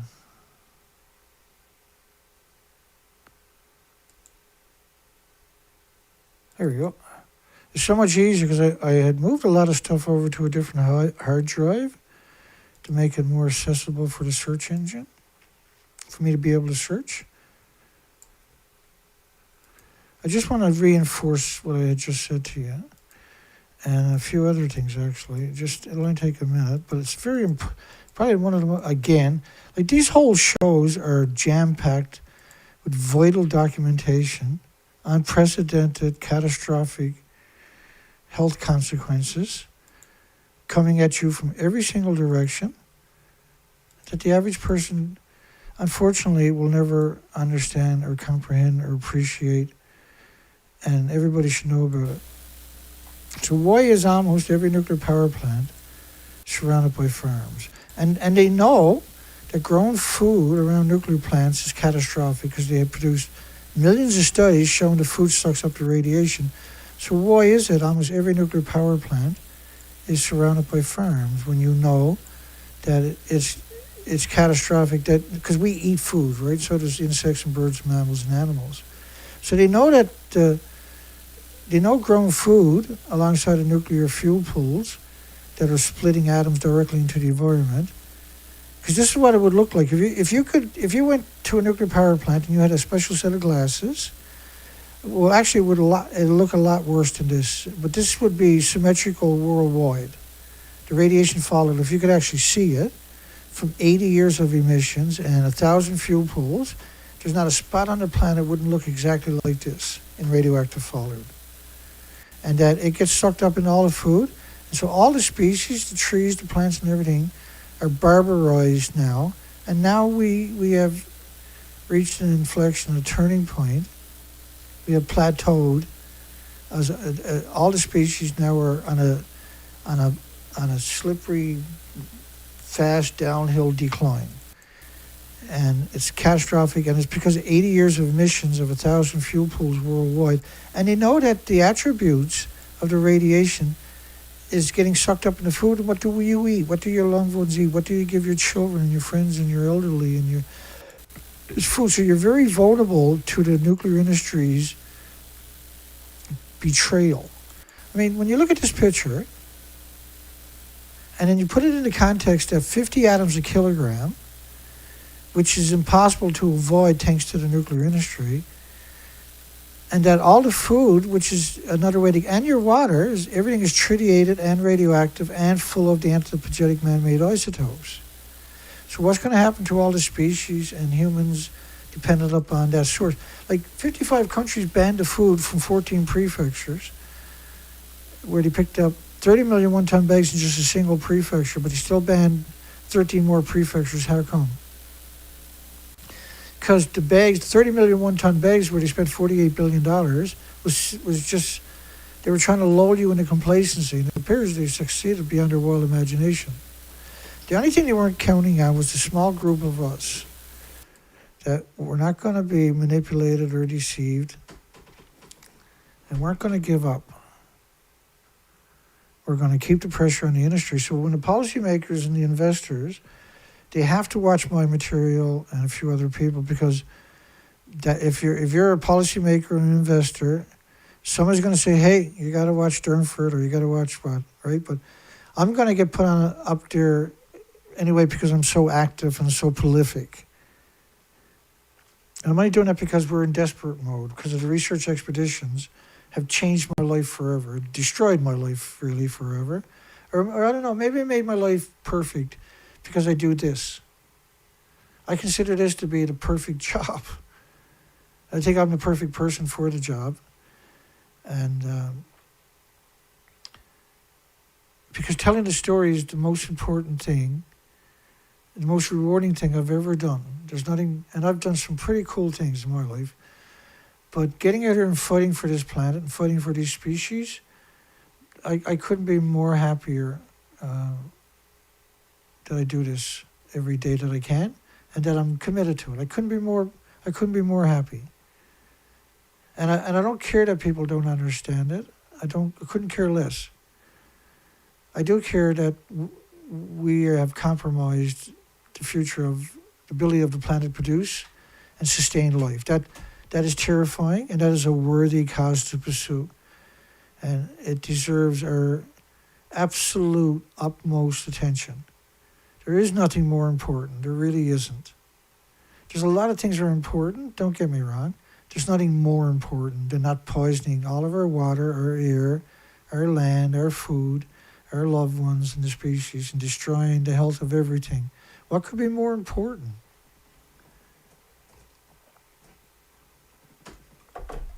I don't regret a single minute of all these years. I've been at this 24 years. I don't regret a single second.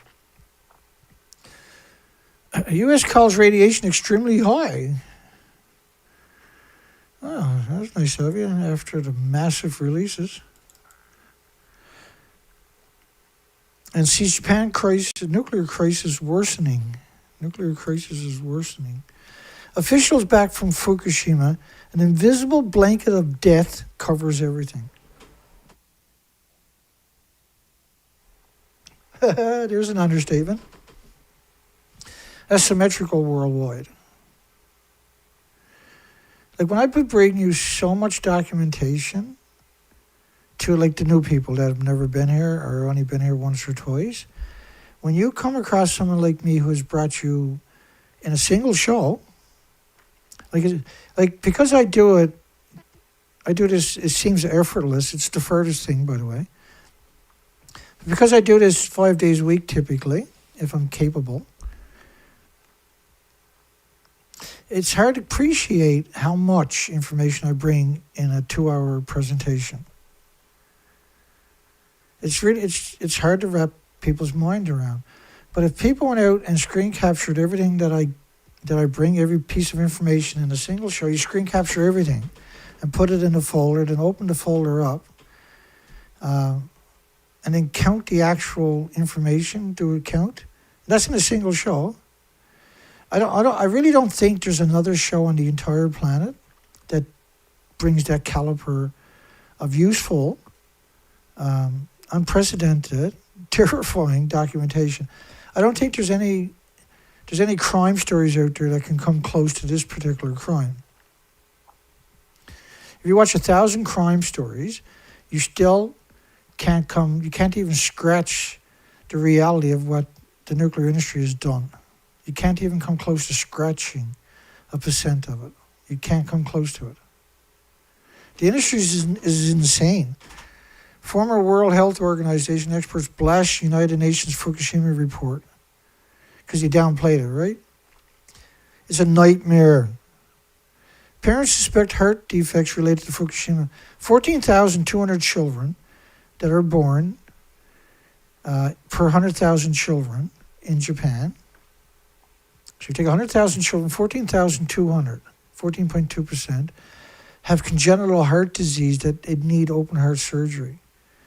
Statistically, these are numbers that whenever I see a new doctor, that's a number I'll give them. And you'll just see them, like, literally their shoulders will drop down and their arms hang there, and they're like, what? Say that again? I've never had a doctor not do that to me. My throat's a little harsh tonight. I think it was where I was trying to clean my sinuses earlier, trying to blew out the corner of my brain. It's there on the floor. I'll get it after.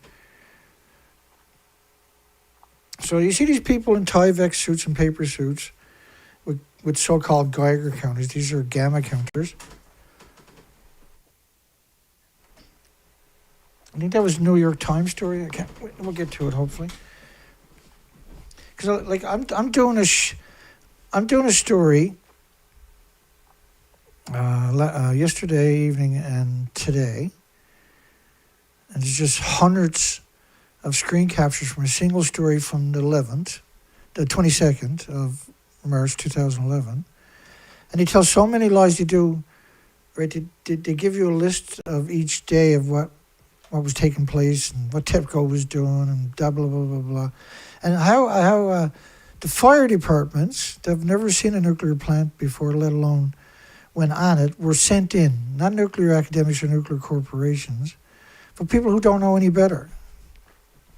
And so the people you see dressed in their paper suits and Tyvek disposable suits, when those Geiger counters hit a big number, now you got to know what you're doing. If you turn these things on and you change the calibration of the isotope or count per minute or millisieverts or microsieverts or whatever, the right thing to do is shut it off and wait for a couple of minutes and then turn it back onto the setting and leave it there and let it settle down. And so when you measure a high dose, you have to take that and send it back to the factory to be recalibrated. And these people are not academics, they're not scientists, they're most likely the worst people for the job. And you can see people there desperate to be, and you can see people lined up outside.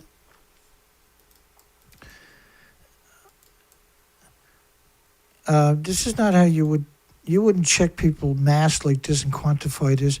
You got to check for neutrons, you got to check for betas, you got to check for alphas. You can't just check for gamma. And you can see like Buddy over there with his legs bent down. Yeah, and you see Buddy doing his boots and stuff like this. See how he's got his knees bent?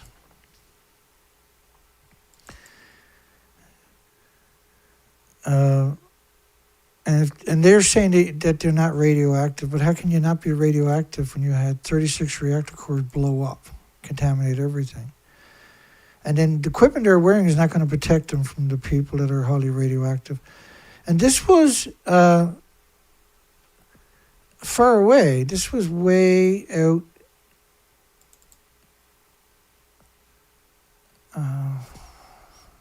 Yeah, this was up behind me somewhere. Let me get out of the way for a second. Yeah, this was in proximity to Koriyama, which we know is a nuclear wasteland. They should have been in Nami doing that, or the closer communities. These people were horrifically contaminated, and just let me explain what I mean by the effects. Just because those Geiger counters, people got Geiger, don't mean they know what they're doing. Don't mean that they had the ability to find the radiation with the equipment that they were using. Didn't mean they understood what they were looking at. And so I remember when this tweet showed up, it was like 3 hours old when I found it. 865,000 extra cancers in the first year, in 2012. 865,000 extra cancers. And so my immediate thought is not everybody got health care. Not everybody was diagnosed. Cancer is not the only illness or disease or autoimmune deficiency or injury or illness that's going to manifest from radiation. And so you want to multiply that by several dozen to get some statistical, meaningful, realistic number of the health effects.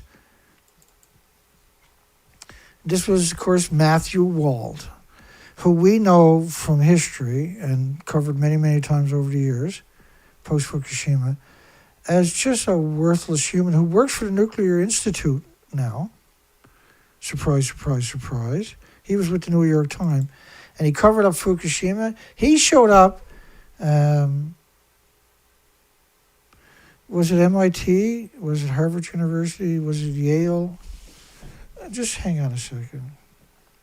I think I might have actually, if you go to my playlist,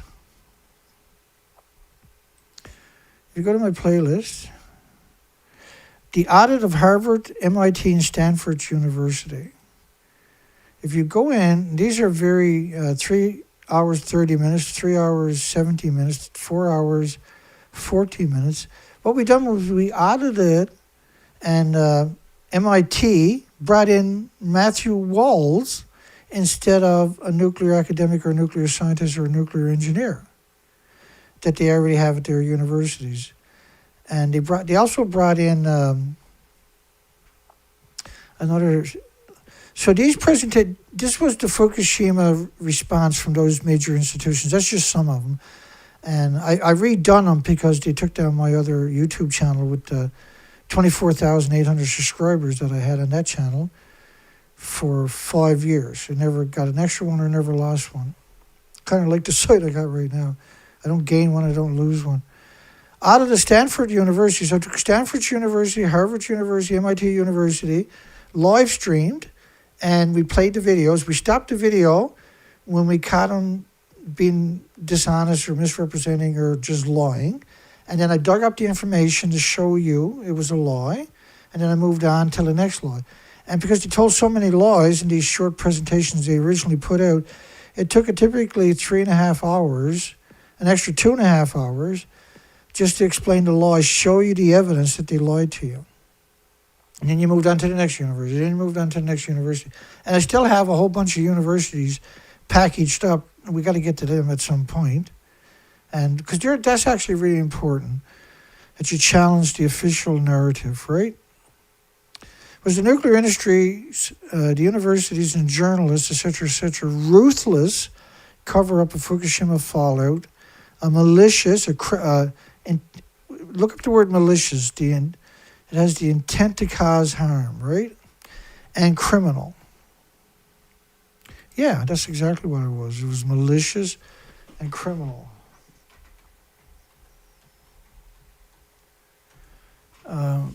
Actually, let me do that.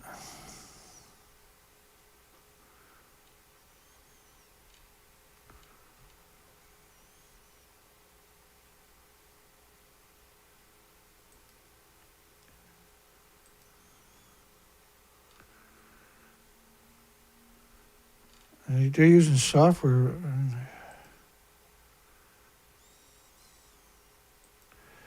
Yeah, but malicious existed before software, so I don't know why they're feeding me that.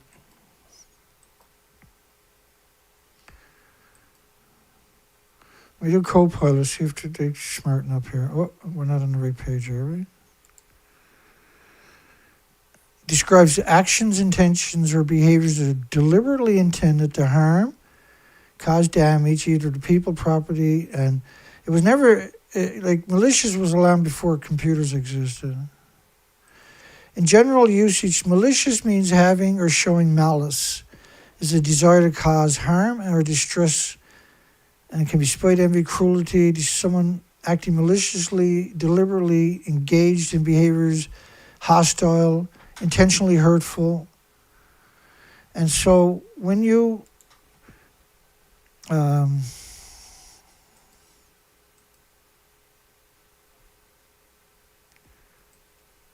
I'm sorry, it's right there. So when I put that into the poll, that's what I meant. Was it, did the nuclear industry, the universities and journalists maliciously deny you the information, tell you lies so that you would eat food from a nuclear wasteland with the intentions of causing great harm? I think the only answer that makes sense is yes. This is March the 16th, remember?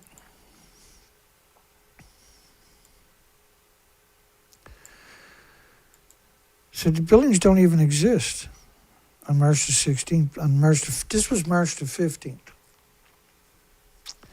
So Matthew Walls, American officials believed that the damage to at least one crippled reactor was much more serious than Tokyo acknowledged, and he advised Americans to stay further away from the plant than the perimeter established by the Japanese. So Matthew Walls looked at this picture and decided to cover it up because that's what he got paid to do, and that's what he's continued to do even today. We covered him like a couple of months ago, one of his stories. It was just infuriating that somebody can be that malicious, that can be that callous. The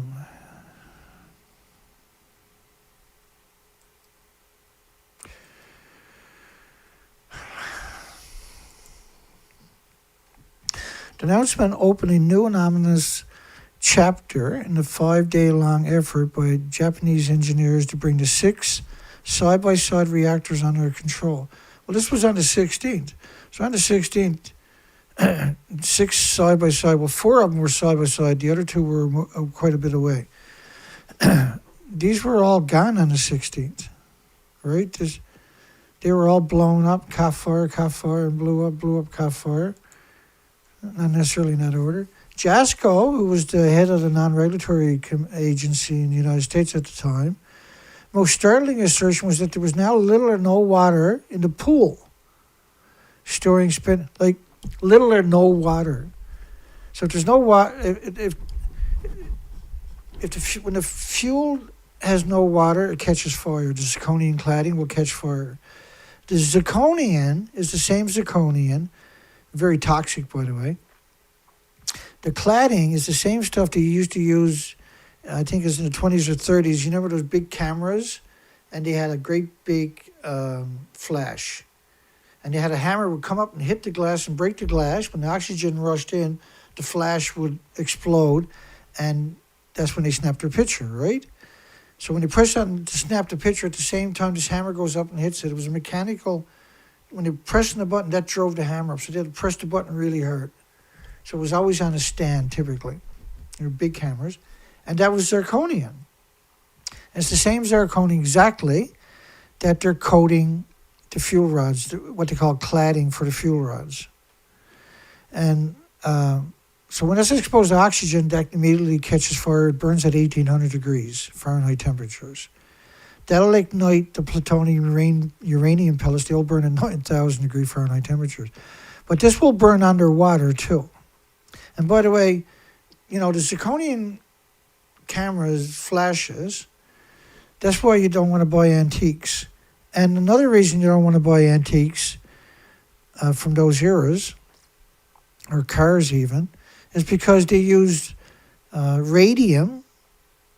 They used a liquid type radium to polish furniture and cars. It was very popular. And it's toxic for over 5,000 years before you get the first decay. And so this is nasty stuff. And so if that was put on furniture, and it was, everybody that had any money and any amount of actual furniture was buying the radium polish. There was radium suppositories, for goodness sakes. There was radium lipstick. There was radium makeup. So they were targeting children. It was hideous, really. Well, not really, but it was. They ended up going into business because they started getting sued when people realized. But at that time, people didn't know the difference, right? Radium had many. There's radium soap, radium toothpaste. This is unconscionable. It's the equivalent to making plutonium toothpaste or americium soap or neptunium polish, or that 100% is. These are dirty bombs. So a lot of antiques out there has the attribute of a dirty bomb. They're so radioactive from the radium.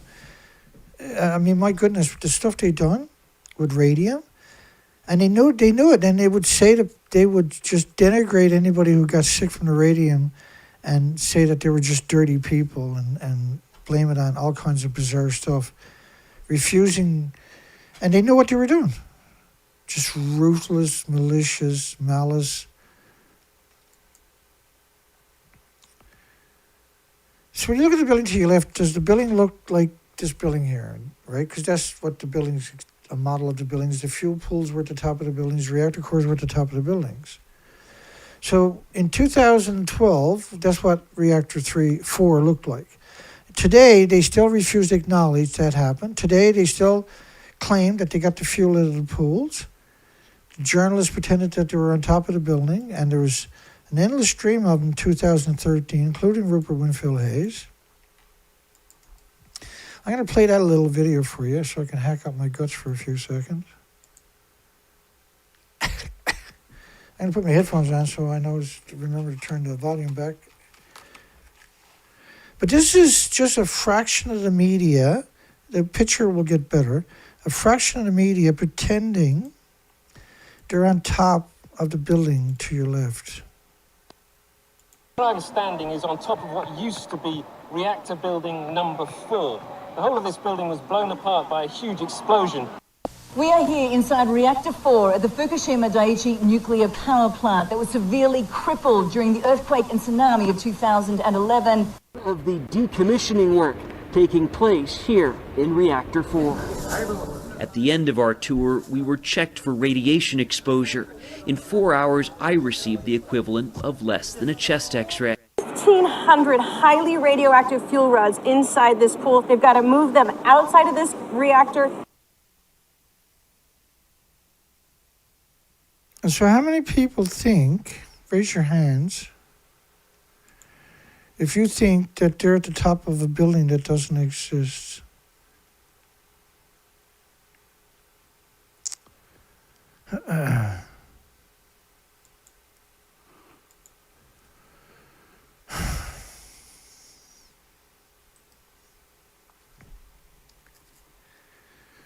Keep her going here. Oh, I thought I was in the video there. I'll get there. We're almost through this tonight anyway. Save the best for last. Jasko was most startling assertion was that there was now little or no water in the storage pool. So first off, there's no storage pool, clearly. It's gone. But he can't say that. So what he said was little or no water. That was a warning for his friends and people in the nuclear industry to get their children out of that country and off the West Coast, basically. But not yours. Never forget what they done to you. Now, he's talking about Reactor 4. When you look at Reactor 4, that building is pulverized. And the pictures are grainy because this is 14 years ago. And we were lucky to have any pictures. Jasko's most startling assertion was now there's little or no water, which meant, once the water dropped down, the fuel catches fire, burns instantly, it ignites, and it can burn for thousands of years. And it doesn't need oxygen, so it'll burn underwater. The water will just cook off. And when you look at the buildings, Reactor 4, that's what happened. They cooked off. Leaving fuel rods stored there exposed. But if there was anybody with a simple semblance of humanity, they would have said, well, that's gone. that caught fire and blew up. But officially, the people to the right are saying it never blew up, but officially it did blow up and it doesn't exist. And that we know in 2012 it was gutted all the way to the ground. But in 2013, they said they were at the top of the building getting the fuel out of the pool, but there's no top to the building in 2012. So for that kind of a lie to work, every university and every journalist on the planet has to go along with the cover story, or it can't work, see? If there's a media out there with a dissenting voice saying that's a lie, then the whole industry ends up on its back, hopefully with millions of people pummeling them into unconsciousness. If the fuel rods are exposed, they're on fire, burning at 9,000 degree Fahrenheit temperatures, or they blew up. And bleeding, and that's an interesting word, the word bleeding, because I was getting emails of people asking me to use the word bleeding, and I sent them back emails like, you'll be bleeding if I ever catch you on the side of the road. Bleeding. As a result, he said, we believe the radiation levels are extremely high. Really? That's being pretty pessimistic, which could possibly impact the ability to take corrective measures. No, the buildings were gone. Zippity-doo-dah-day, the buildings were gone immediately. In 5 days, they were all gone.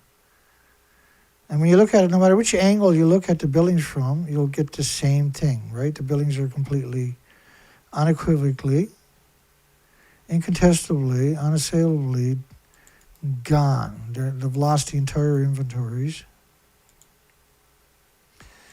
You know, on day 15, that's March the 17th. This was, I think, March the 15th. Yeah, March the 15th. Eeny, meeny, miny, moe, throw a nuclear scientist off a skyscraper. That'll be the new nursery rhyme in the future, I'm pretty sure. Nothing got out. It was equivalent to a banana and a potato chip, Dana. We believe the radiation levels are extremely high, which means it could possibly impact. What do you mean possibly impact? If you go in proximity, your organs melt right away. But that was Josh Kow at the Nuclear Regulatory with, let me bring up that video. Maybe I can find it. I've done stranger stuff. I might find it. Let me see if we get lucky here. Lucky is not really, well, I shouldn't say that. I'm very lucky, actually. I'm very grateful that I've lasted this long, and I'd like to thank everybody on this planet for making that possible. Hopefully I'll be around for a lot longer, but not everything is written in stone.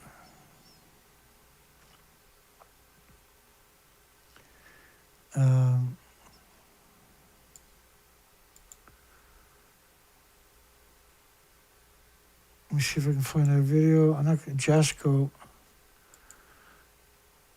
Oh, I think that's it right there. Because I had redone these. That's it there. Work. Please. Oh, we got it. Woo! Let me take this off. I don't really need it there unless someone calls in. And I don't want to distract people.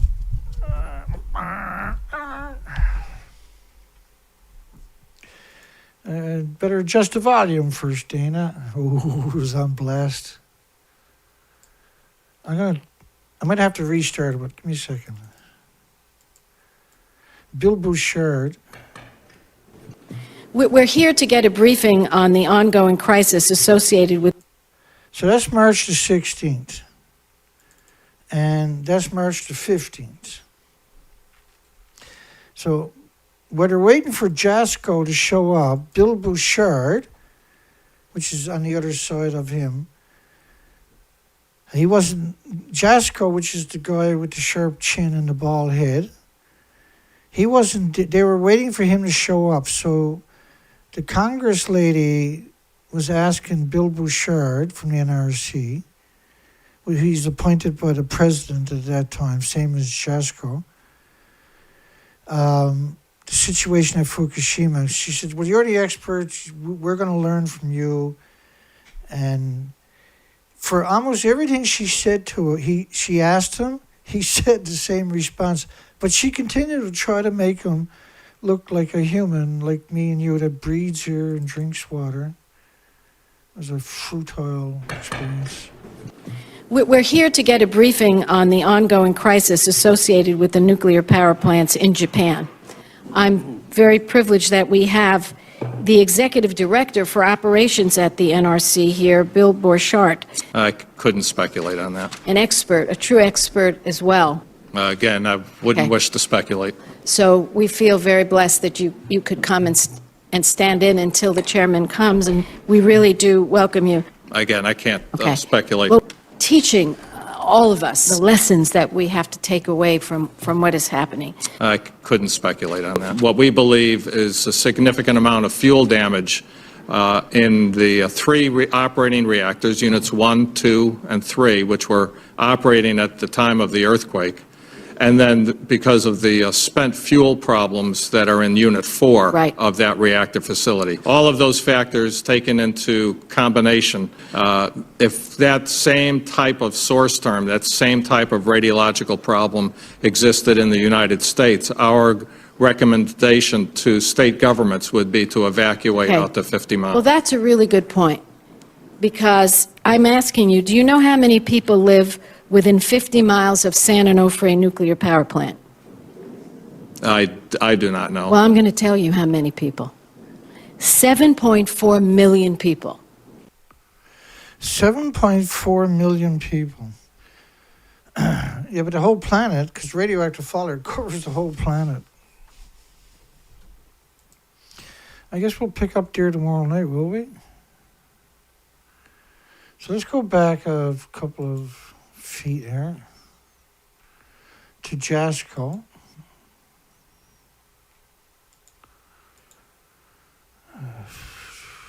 Let's go back.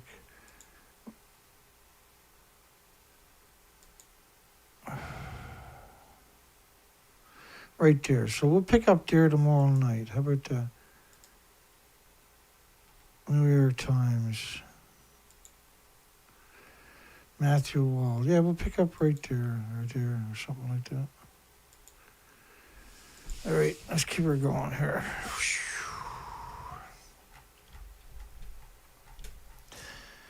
The thing is, these are the most important headlines because they're the legacy headlines before the cover story was established, right? And so they carry a lot of prominence.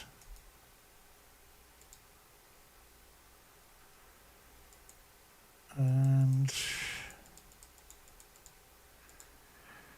like if I can get through all the stuff from yesterday and today, for instance, that we're not to yet, we're kind of getting there.